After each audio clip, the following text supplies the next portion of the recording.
From the Gert Boyle studio at OPB, this is Think Out Loud. I'm Jeff Norcross. The company that wants to build a $5 billion data center is Salem is seeing a lot of pushback.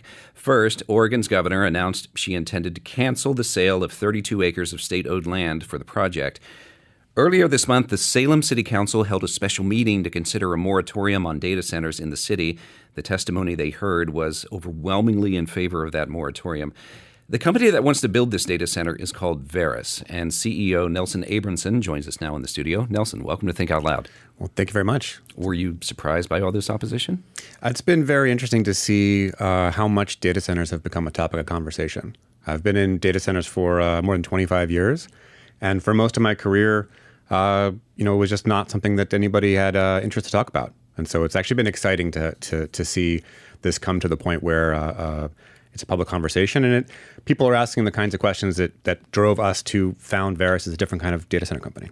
We'll get into a different kind of data center in a moment, but it's not just conversation that's happening out there. It's active opposition. Axios reported out some polling on Oregonians' attitudes about data centers. It was conducted by DHM Research. It found that 71% of respondents had a negative view of these centers. 67% supported a temporary halt on data center construction across the state. What does that tell you? I mean, I think that people are asking a lot of questions and expressing a lot of concerns that are very valid. I think data centers they underpin an incredibly large fraction of our day-to-day life nowadays. They are especially now with AI. But even ignoring AI, e-commerce, online banking, streaming, everything that we do every time you pick up your phone, it hits the data center, and that's been true for decades. And I think this continues to grow, and data centers are a pretty significant industrial component of our economy, and it's important for people to be part of the conversation. How do we want to build that, and what kind of data centers do we want to have? In spite of it all, do you plan to move forward with a data center project of some kind in Salem? Yes, we are moving forward with the project in Salem. You have an application in place already. It would not be subject to the moratorium, but given the community pushback, should you maybe push pause? Well, we are having the conversation with the local community and the local community groups, and we're looking to even deepen that conversation. I think things have gotten quite heated quite quickly, and I think what we're looking for is for people to maintain an open mind and participate in the conversation with us about the kind of data center that we're going to build and the way in which we can bring critical economic development to Salem while mitigating or avoiding the kinds of challenges that people are worried about, and I think rightly so. What is it about this site in Salem that makes it a good place to build a data center? It's a great question. So the kinds of things that we look for that brought us to Salem in general and that site in particular, so large, existing, industrialized union workforce, pre-existing industrially zoned land. So we're next to the municipal airport, next to a correctional facility and some other warehouses, and very forward-thinking utility and PGE. And it's in a good location in the Pacific Northwest. Yeah. Will you still be able to build it, though, with that state land not on the table anymore? Yes. So we're looking forward to working with Governor Kotek's office and trying to find a path forward. But we have submitted a site plan for the first phase of the project, which does not include the state land. We asked people on Facebook what requirements they thought new data centers should have to meet before any kind of approval. Spencer Dahl reflected a lot of the feedback that we got. He wrote, any proposed new data center should use zero potable water and generate the majority of its own electricity. And I think I'm going to hear you say this is the direction that you're kind of headed in. Do you think data centers generating the majority of their own juice is needed in the future? I think the water, frankly, we agree with. So we use an extremely low water solution. It's the full campus is worth about 3 sit-down restaurants worth of water per year. In terms of energy, I think the intent, the spirit of the comment, I strongly agree with. I don't think you literally want energy generation wherever there's data center, because in this case, it would be in Salem. I think the question is, what can data centers do? How can they be built? How can they operate to better unlock renewable energy and large-scale energy on the grid, which is something that actually is core to how we build data centers of Veris. What would be the problem of generating your own electricity in Salem? Oh, well, I mean, I think I think you would not want large-scale energy generation inside Salem. It's not what the land is zoned for, and in general, you don't want it near people. You don't want big solar panels. You don't want Solar and wind would be great, but I think you don't have enough land area. The reality for solar and wind generation is you just need an incredibly large amount of land. I see. The Salem Reporter came out with a story about the water your facility would use for cooling if it was built. It says the center would use up to 3 million gallons of water on the hottest days, with a projected annual total of 39 million gallons. That seems like a lot, is it? It's about 3 sit-down restaurants worth of water. And so what we use is primarily an air-cooled system, so similar to the air conditioning you have in most office buildings. And then on the hottest days, to dramatically reduce energy use, we atomize a small amount of water into the system to then further drop the temperature and the energy usage. Okay. We invited the city council and the mayor to be on. The city declined, saying we are respectfully declining an interview on this topic at this time. Work is still to be completed as there is now an application, and any statement may be perceived as bias or prejudgment on that application. If you're just tuning in, we are talking about the data center the company Veris wants to build in Salem, despite strong opposition in the community. Nelson Abramson is the CEO. Nelson, Governor Kotek has put together a task force to develop statewide regulations for these facilities. Given that, are you not concerned about regulations in Oregon on data centers being kind of an unknown thing right now? We actually have been engaged with a data center task force from the early days, as well as participated in the most recent utility filing from PGE that we actually signed on, which was a significant rate increase for data centers and a decrease for residential users. I think we see an opportunity here to create rules for responsible data center development here in Oregon and actually nationally as well. You also want to build a data center in the Detroit, Michigan area? Yes, that's correct. Why there? Actually, it has a lot of similar things going for it. It has a strong, long industrialized union workforce. It has existing industrial land, also next to an airport and existing industrial users, and also strategically located in the Midwest. Something that I think a lot of people don't recognize about data centers is they actually are already all over the place. And in order to have fast applications, in order to have things on your phone work quickly, you need a data center nearby.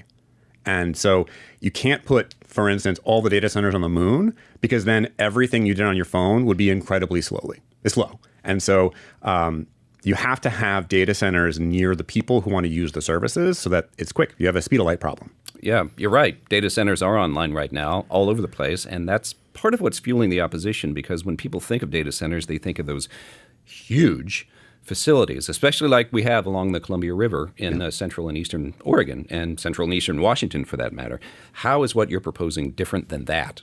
I think we've focused from the beginning in terms of how the data center itself can be better integrated to the local environments, using berms and landscaping to frankly hide the facility, making something a little bit more architecturally pleasing. But in particular, being careful about resource usage and making the data center itself grid interactive. So it is actually an extension of and a responsive part of the grid, so that we can exert downward pressure on utility rates as opposed to being a challenge for utility and for the local stakeholders.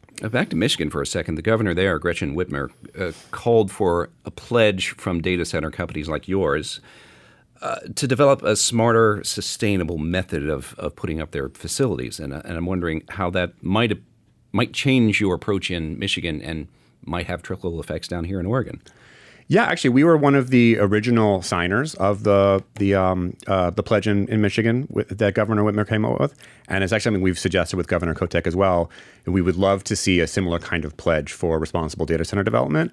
I think we're strong believers in the partnership here, where we can get the economic development that we want. We can get the digital value and the current effective industrial revolution that we're experiencing, while mitigating or avoiding these downsides. It is possible, and that's what we're doing, and we're looking to bring everybody along on that journey. Speaking of economic development, another objection that a lot of people have is it doesn't create a lot of jobs. It does create some employment, but not a ton. And I think I read that your center would, when it's all said and done and built and running, create 73 jobs in the community, a little more than 70 anyway.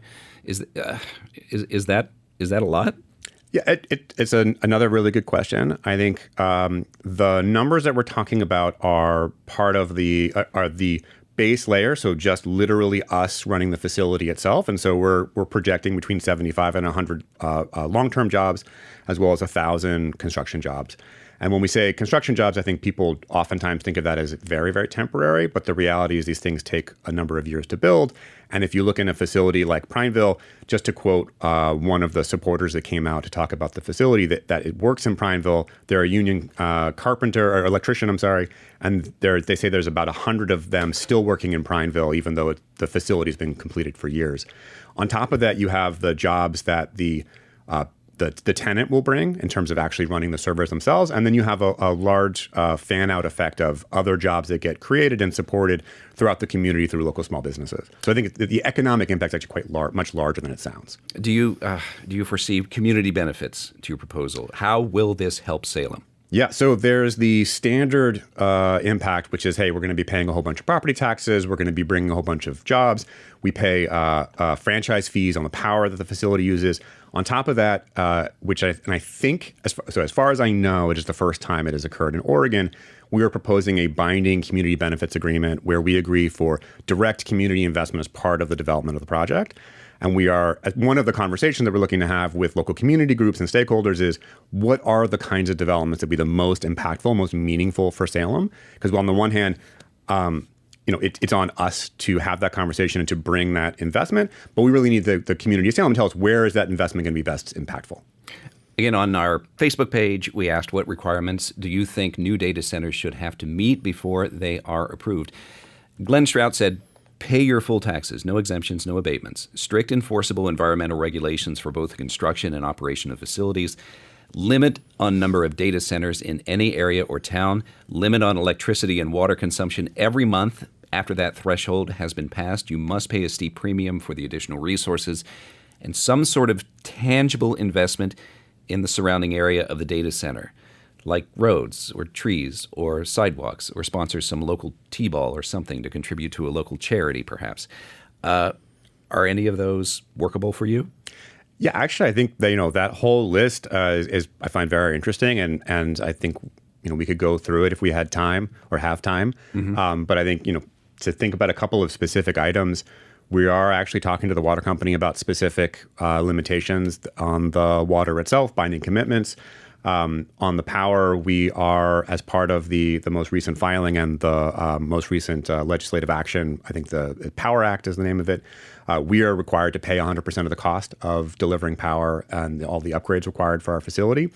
There's actually, on the state land, there is a grove of heritage oak trees that we are already in conversation, have agreed to a conservation easement. We've been talking to the city about connecting it to an existing walking trail. The state land that the governor says you're not going to get? Yes, that's true. But on there is, when we're, as I said, we're looking forward to working with the governor on that. But there oak trees that we're looking to conserve. And we also have been actually investigating the sports question in particular. There's some local sports field opportunities that are actually quite interesting. Okay, where are you in the process right now? So we have submitted our site plan, and Oregon and Salem in particular has a very specific review process. And so expect over the next couple of months to work with the city and the planning department to go through that process and meet their, I would say, very high and exacting standards on existing ordinances and requirements for approving a site plan. Do you foresee any scenario where you would walk away and not build the center? Ooh. The future is hard to predict. I'm sure we can imagine scenarios that would happen, but I don't think they're likely. I think we're here for the long haul. Has this experience taught you anything about communities where you might put these centers and what they value?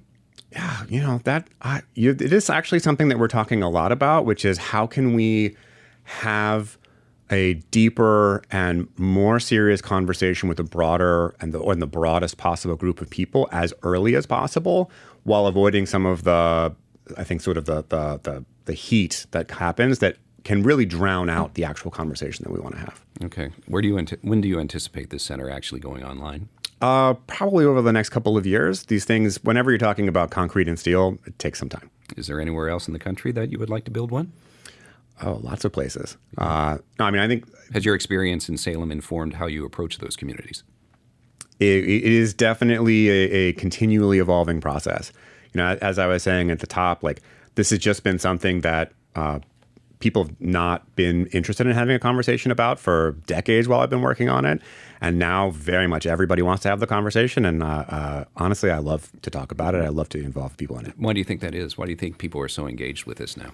I mean, I think we're living in a time of tremendous change, and AI is here, but it feels very abstract. And I think data centers, particularly a data center in your community, is something very specific that you can point to and you can talk about.